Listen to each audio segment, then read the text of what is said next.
Now, this week's topic is mainly about, well, as the title suggests, how to save more money. Specifically, how to build healthy savings habits. We will also talk about the disturbing wealth gap in Malaysia. And finally, we will settle on the depreciation, devaluation of the Malaysian ringgit. Singapore dollar versus Malaysian ringgit recently has hit another all-time high. Malaysians continue to be depressed. So we will talk about how to counteract this devaluation as well. As usual, not financial or legal advice. Now, this is the latest savings of EPF members by class. Here you can see B40s, M40s, and T20s. And if this figure itself doesn't get you a bit riled up or a bit worried, then I don't know what will, because you see, I decided to magnify these figures also. T20s on average have more than 200 times savings compared to B40s. Now the median savings of B40s, this figure over here, 785 ringgit. It means that 1 in 2 poor people have less than this balance in their EPF accounts, which is extremely concerning. And if you put it to the flip side, 1 in 2 wealthy people have more than 159,430 ringgit in their EPF accounts. Now the thing about this breakdown is it also doesn't really take into account the ultra rich, i.e. those people who have more than 1 million or perhaps 2 million in their EPF accounts. So some of you may say that, okay, maybe M40s, B40s, they're using their EPF or future retirement savings to finance their houses. But this doesn't really narrow the wealth gap in itself. And if we take this total savings, we do it into a pie chart, it becomes even more worrying. Okay, B40s, despite occupying 40% of the total Malaysian population, they only occupy about 0.78% of the total savings in EPF. M40s, well, you kind of expect them to occupy at least 40%, right? But they only occupy 16.1%. Meanwhile, T20s, you might as well call it a T20 fund. They occupy 83.1% of the total 984.43 billion inside EPF. Let me show you something else. If we classify it by race group, it also paints a different picture. Bumiputeras, they have the most worrying level of savings. The median savings, all age groups, is only 4,437 ringgit. If you take a look at Chinese people, right, we have about 40,317 ringgit. Sure, that's much higher compared to other races. But the average savings of about 130,000 ringgit is not enough to retire these days. Okay, if you divide it across the next 20 years, probably you have about 500 to 600 ringgit to survive only. And this amount is already not enough to sustain our expenses. Then what about those other age groups or those other races? In this case, in the next few years, in just the near future, the government will have to fork out more subsidies for those people who are retiring or close to retirement. And at the end of the day, it's most likely going to use our tax money, and that's definitely not going to be good for our economy in the long term. So some of you may argue that, okay, maybe Bumiputras, they are saving somewhere else. Perhaps they're saving in ASB, right? Because ASB is very attractive for Bumis. And in this case, this is a breakdown of the funds inside ASB itself as of December 2022. 10.6 million individuals or Bumiputras invested in ASB, equivalent to 1 in 2 Bumis. Okay, so a lot of people put their money inside ASB, but the majority of them, almost 76%, contributed 5,000 ringgit and below. Now, I'm just going to assume here that a large portion of them belong to the B40 group. Then those people who contributed 50,000 to 500,000 ringgit, they only make up almost 10% of the total people who contributed to ASB, but they occupy almost 70% of the fund size, or 70% of the funds inside the 186 billion within ASB. Meanwhile, those people who contributed, the majority of people who contributed to ASB 5,000 ringgit and below, they only occupy a measly 2.62%. Well, what about the ultra rich? 29,270 individuals. They have a holding of more than 500,000 ringgit or above inside ASB, and they occupy almost 13% of all of the funds within ASB. So If you're trying to justify that Bumiputeras, they save more money inside ASB, could be true, but the wealth gap is just, the reality is over here. Okay, and it's really concerning, and there are a few key reasons for this. First of all, is extremely low wages. We take a look at our minimum wage right now. It's still 1,500 ringgit. Now, some of you may say that it's a good thing because it helps low skilled labor. Okay, those people working in McDonald's, or maybe if it's foreign labor, then employers, they have to meet this minimum wage. But it's sort of like a double-edged sword, right? Because nowadays, majority of the employers use this minimum wage as an anchor or as a reference, which is why you have those people, engineers, doctors, lawyers, people who have professional degrees, right? Where we expect them to be the top of the society, right? Being paid much less compared to a regular TikToker. It's very worrying, okay? And this goes to highlight that the minimum wage does not have to only be increased. We must implement a new system, i.e. a progressive wage system. Next one, our education system also does not teach life skills. Yeah, I'm assuming that you guys are around the same age as me. I'm 27 years old right now. If your age group is about 25 to 35, yeah, you know what you learn in high school, okay? And on top of my head, three of the subjects I learned in high school is not really relevant today. First one is sejarah, okay, moral, and geography. Sure. Okay, learning about our nation's history and where we stand in terms of the world is important. But what about filing taxes? What about learning about debt? What about learning about compound interest? How to save and invest early? How about learning about a bit of coding, computer science? Those that can have more relevance in modern society. And nowadays, schools don't even teach them. I'm not entirely sure about the modern education system, but previously, the education system did not teach us any of this. Which is why when some of the people enter into the modern society, they are forced to learn everything from scratch. And if you are those people who are slightly more financial strapped, you don't have enough cash, then it's very easy to fall behind the wealth gap. Next one is emergency EPF withdrawals approved by the government.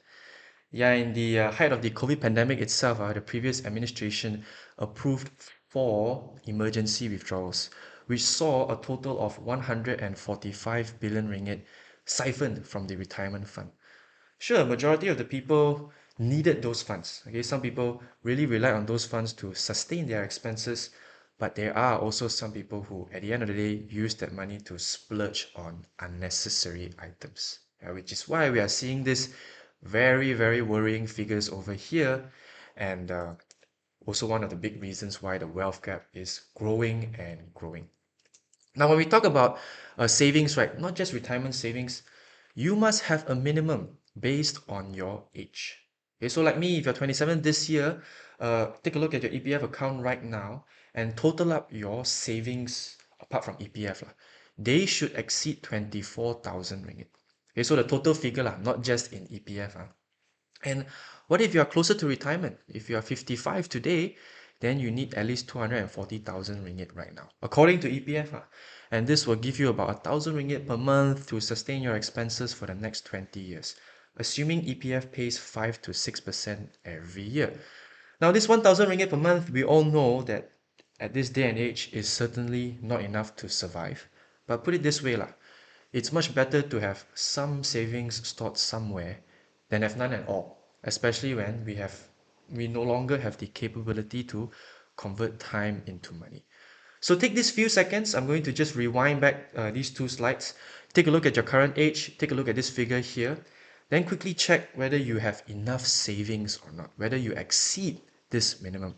Because if you don't exceed this minimum, then it's going to be quite worrying, because you won't be able to meet this 1,000 ringgit per month, and most certainly it's going to be quite difficult for retirees to survive in the future.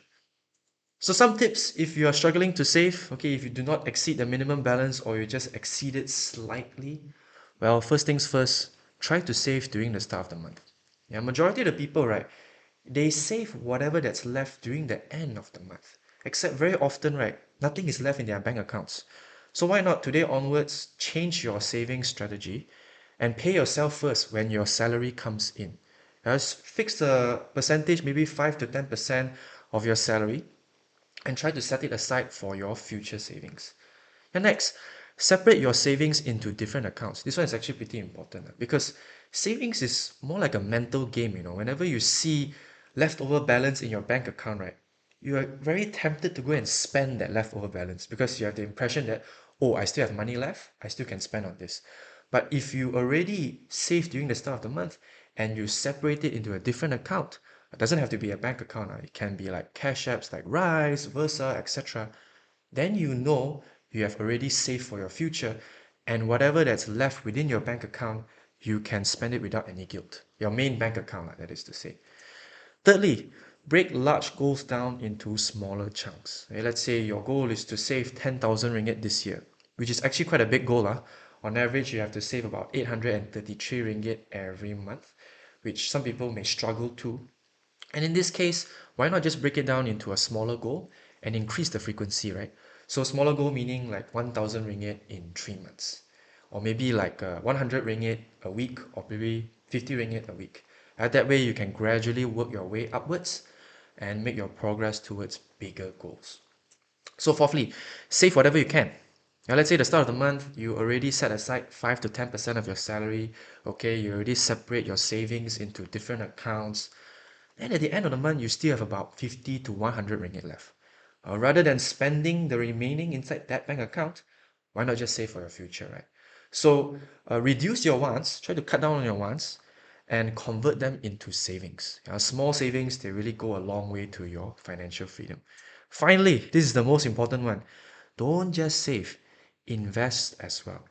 So nowadays, a lot of the apps, a lot of the banking apps, they allow you to create tabungs, especially Maybank, right? I'm not sure if you guys are using it lah. Maybank tabung, you can create one tabung for Ed Sheeran concert, another tabung for wedding, etc. Right? It's a good feature, but bear in mind, this tabung doesn't invest. It just helps you save, which at the end of the day, you're going to lose out to inflation, averaging 2 to 3% per year. So just a simple graph over here. If you invest or if you save and invest both at the same time, 100 ringgit per month into an asset that compounds 4% annually, you will have 33,200 ringgit after 5 years. Compared to manually saving, you only have 30,000 ringgit. So you can see, right, without investing, you're basically missing out on 3,200 ringgit in interest earned. So go back after this talk today, make sure you take a look at whatever savings you have, make sure it's not dormant. Try to at least make the money work for you. So let's move on over to the places to grow your savings. I think I talked about this many times. I also posted about this quite a lot of times already. I'm just going to quickly skim through them. So currently I'm using Rise, Versa Cash I, Stash Away Simple, Touch and Go Plus, and ASB ASM. My way of saving for the future, when my salary comes in, I immediately set aside about 10 to 15% into long to medium term savings. So Versa Cash or perhaps ASB or ASM, because their withdrawals takes a bit of time, right? Then majority of my daily and spendings or savings goes to Touch and Go Plus. Okay, because if you max out the deposit limit of 9,500 ringgit, every day Touch and Go will pay you about 90 to 92 cents, which is not bad lah. In 10 days, you have about 9 ringgit, which can help you afford like a decent plate of mixed rice. Right now, let's move on over to the, a bit depressing over here lah, the Malaysian ringgit. And obviously, it's going to draw a bit of jealousy seeing the Singapore dollar rallying by 14.59% in the past 2 years itself. So this is just by holding the foreign currency. Big if back in 2022, January 2022, you converted some Malaysian ringgit into Sing dollars. Just by holding the foreign currency, you don't have to put it inside fixed deposit. You don't have to invest in anything. That Sing dollar will be up 14.59% right now. And this return is much higher than over 87% of all unit trusts in Malaysia. It's very depressing, I know. That's because the majority of unit trusts in Malaysia invest in the Malaysian market, and we all know where the FBM KLCI has been in the past decade, which is pretty much nowhere. And only 13% of unit trusts beat EPF's 5-year annualized return of 5.65%. So take a look at any unit trust that you are currently investing right now. It's probably time to contact your agent and ask them, hey, how has the returns been? Has it at least been keeping up with inflation or not? Well, even if it has been keeping up with inflation, it's not enough because you're not getting any returns at all. And might as well, at the end of the day, put it into ASB, ASM, right? Because in the past 5 to 10 years, ASB, ASM annual returns average about 4 to 6%. So if your unit trust returns are below inflation or just beat inflation slightly, it may be a good time to reassess your investment strategy lah. Or perhaps maybe just reverse time and invest in the Sing dollar. So yeah, jokes aside, this is the importance of diversification. And diversification doesn't only apply to overseas assets. It also applies to other currencies as well. Now, today, if your portfolio is heavily denominated in Malaysian ringgit, which is normal, we live in Malaysia, right? Then you will definitely take a huge downturn if we see cases like this. And we are seeing cases like this, okay? Which is why we have to diversify into other foreign currencies as well, stronger foreign currencies, like the US dollar, British pound, or even the Singapore dollar. So my way of diversifying to the US dollar is by investing in the US market. And I discussed about it extensively last week. I'm going to send you guys the article later as well, so you guys can go and check it out. I also talked about my favorite broker, which is Rakuten Trade, and you guys can go and explore more. So just a quick shout out to all our current members. Thank you all so much for your support. Andrew, Wendy, Edward, Alex, Sissy, Is, Urshad, Caveman Balls, Calvin, Tommy, Jinkang, Adrian, JS, Wenyan, Dean, Duhan, Sufi, Faris, Alan Jackson, Raizan, Hudson G, Jeffrey, Lawrence, Lukman, Lufeni, Will, Jai, and Jack, as well as all of our learner members. So the question is, should we not take EPF into account when calculating our assets since it's illiquid? Little deceiving, no, to ourselves at least. Well, it works both ways. Okay, well, first of all, it can give you a bit of encouragement, knowing that you at least have a bit of savings. Because some people, if they don't factor in EPF contributions and the balance in their EPF accounts, right, and then they take a look at their level of savings, right, they may just be very demotivated to save at all. So you can use the EPF as sort of like a motivator instead of a thing that will deceive you, because this figure provided by EPF itself, specifically they stated it includes all forms of savings, not just the balance in EPF. But then again, this figure is the minimum. So you must have at least this figure inside your EPF plus your personal savings. So no, I don't think it's deceiving, but if you think it's a little bit deceiving, then when you try and calculate your total savings within your portfolio, you can actually factor out EPF as well. So personally, when I calculate my portfolio returns, etc., I don't take my EPF into account.